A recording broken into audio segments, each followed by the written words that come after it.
پاکستان میں سبزی اتنی سستی نہیں جتنا کفر سستا ہو گیا.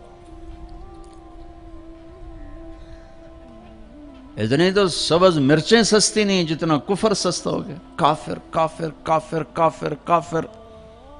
اٹھا کے دیکھو سوشل میڈیا، یہ عاشقان رسول ہیں یا ظالمان رسول ہیں کہ جو ایک دوسرے کو کافر کہہ رہے ہیں، ایک دوسرے کو کافر جو بھی کہہ رہا ہے. دیوبندی بریلیوں کو کہہ رہے ہیں، بریلوی دیوبندیوں کو کہہ رہے ہیں، غیر مقلد مقلدین کو کہہ رہے ہیں، مقلدین غیر مقلدوں کو کہہ رہے ہیں، شیعہ سنیوں کو کہہ رہے ہیں، سنی شیعہ کو کہہ رہے ہیں. وہ مجھے بتاؤ جنت کس کے لیے ہے پھر؟ اللہ ویلی جنت دا چار پاؤں ہے. نفرت کی آگ ہے، نفرت کی آگ ہے. کبھی سیاست کے نام پر ہے، کبھی مذہب کے نام پر ہے، کبھی قوم کے نام پر ہے، کبھی صوبے کے نام پر ہے، کبھی زبان کے نام پر ہے، کبھی کسی بنیاد پر ہے.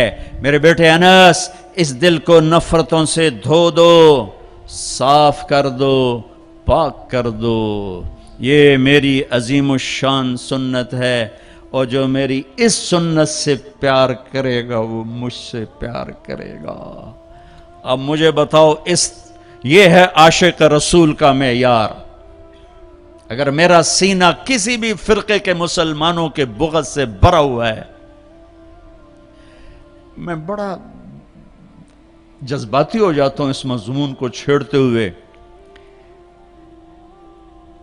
مجھے غم لگتا ہے، غصہ نہیں غم لگتا ہے. اور یہ آگ تم تاجروں نے نہیں بھڑکائی، یہ آگ اصحاب منبر نے یہ آگ لگائی. میں سب کی بات نہیں کرتا ہوں، ہر فرقے میں بڑے معتدل علماء ہیں، لیکن ہر فرقے میں کچھ ایسے سنگ دل ہیں جو بیٹھتے منبر پر ہیں اور چھڑکتے پٹرول ہیں، اور اپنی زبان کی آگ سے پھر اس سے آگ دکھاتے ہیں. پھر یہ نوجوان دست و گریباں ہوتے ہیں اور سلام کرنے سے بھی جاتے ہیں، جنازے پڑھنے سے جاتے ہیں. میں کیسے سمجھاؤں؟ کہاں سے الفاظ لاؤں؟ میرا سینہ پھٹ گیا ہے. میں 15 سال سے یہ مضمون بول رہا ہوں، کبھی کسی سے معاوضہ نہیں لیا. یہ کوئی فخر سے نہیں بتاتا ہوں، صرف اپنی صفائی پیش کرنے کے لیے بتاتا ہوں. تیسری دفعہ بھائی عقیل، ان کی میں سخاوت کی وجہ سے ان کی قدر کرتا ہوں. میں اس لیے آ جاتا ہوں کہ یہ سخی آدمی، اور سخی سے اللہ پیار کرتا ہے. لیکن مجھے ٹکٹ کبھی نہیں دیا، میں اپنے ٹکٹ پہ آتا ہوں کہ میں نے اس کا معاوضہ اللہ سے لینا ہے، اس سے تھوڑا ہی لینا ہے کہ جاتے ہوئے لفافہ میری جیب میں ڈال دے. تو میں دکھ سے بولتا ہوں کہ یہ آگ منبر سے بھڑکی ہے. سب کی بات نہیں کرتا ہوں، 5 انگلیاں برابر نہیں ہیں، لیکن ہر مسلک کے نوجوان خطیبوں نے ایک آگ بھڑکائی ہوئی ہے، ایک آگ لگائی ہوئی ہے.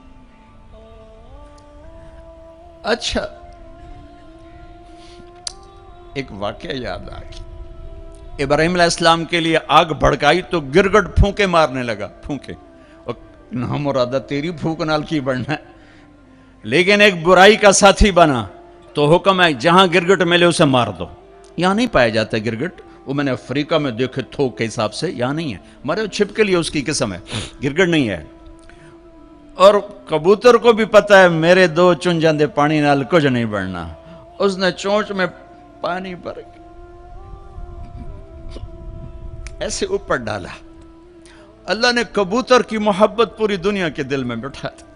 سارا حرم کبوتروں سے بھرا پڑا. میرے نبی کا حرم کبوتروں سے بھرا پڑا ہے. اللہ کتنا قدر، اللہ کو پتہ ہے ایک قطرے پانی نال کے بڑھنا ہے. کبوتر جی چونچ دے پانی نال کے بڑھنا ہے. گرگٹ کی پھونک سے کوئی آگ بھڑک گئی، ایک برائی کا ساتھی بنا، حکم آ گیا جہاں ملے مار دیا جائے. کبوتر ایک اچھائی کا علمبردار بنا، حرم بھر دیا کبوتروں سے. دونوں حرم بھر دیے، کبوتروں کی محبت دلوں میں ڈال دی. کبوتر بادوں سے پوچھو کیسے اتنا بیوی سے پیار نہیں کرتے جتنا کبوتروں سے پیار کرتے. مجھے پتا ہے میں اس آگ کو نہیں بجھا سکتا، لیکن میں اللہ کے نبی کی بارگاہ میں کہہ سکوں گا یا رسول اللہ میں تو کبوتر بننے کی کوشش کرتا رہا. مجھے پتا ہے میرے چند قطروں سے کچھ نہیں ہوگا. ادھر پٹرول سے آگ جل رہی, میرے کو پانی دیاں 2 بونداں دے نال کی بڑھنا ہے. لیکن میں کہتا رہوں گا یہاں تک کہ میرا اللہ مجھے اپنے پاس بلا لے. میں کہتا رہوں گا, امت بنو, نفرتوں کی آگ کو بجھا دو. بڑی دنیا پھری ہے, جتنا اسپین میں جا کے دکھ ہوا کہیں نہیں ہوا. اس بات کا دکھ نہیں تھا کہ 800 سال کی حکومت ختم ہو گئی. دکھ اس پر میں مسجد قرطبہ میں کھڑا رو رہا تھا. میں اس بات پہ نہیں رویا کہ مسجد گرجا بن چکی ہے. تھوڑی سی جگہ کور کی ہوئی ہے مسجد کی, لیکن وہاں نماز پڑھنے کی اجازت نہیں. باقی ساری مسجد گرجا بن چکی ہے. بڑے بڑے بت ہیں, بڑی بڑی تصویریں ہیں, بالکل سینٹر میں گرجا ہے. نہیں, اس پہ نہیں رویا. رویا اس بات پر, محراب کے سامنے کھڑا تھا اور مجھے وہاں قرطبی نظر آ رہے تھے نماز پڑھاتے ہوئے, ابن عربی کے فلسفے نظر آ رہے تھے, اللہ کی معرفت کی گتھیاں سلجھا رہے تھے, بقی ابن مخلد کا درس حدیث نظر آ رہا تھا, قرطبی کا درس تفسیر نظر آ رہا تھا, یحییٰ بن یحییٰ اندلسی کی درس حدیث کی مجلس نظر آ رہی تھی. لیکن وہ میرے خوابوں میں تھا, باہر تو بت پڑے ہوئے تھے. اور میں جو دکھی ہوا کس بات پہ ہوا کہ جس وجہ سے اسپین کی مسجدیں گرجا بن گئیں, 800 سالہ حکومت زیر و زبر ہو گئی, وہ ساری وجہ میرے دیس پاکستان میں موجود ہیں. اور کوئی نہیں سمجھ رہا.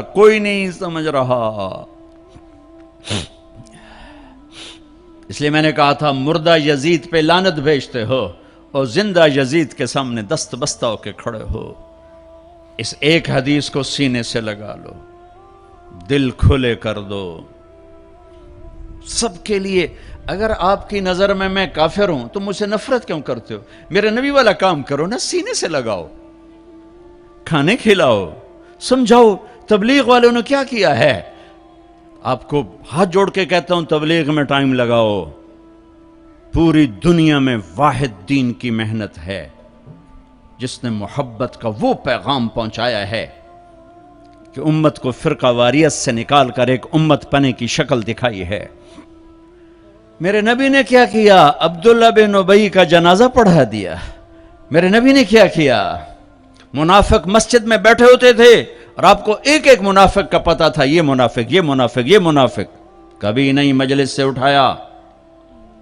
تو ایک کام تو یہ کرو کہ اپنے دل کو نفرتوں سے پاک کرو.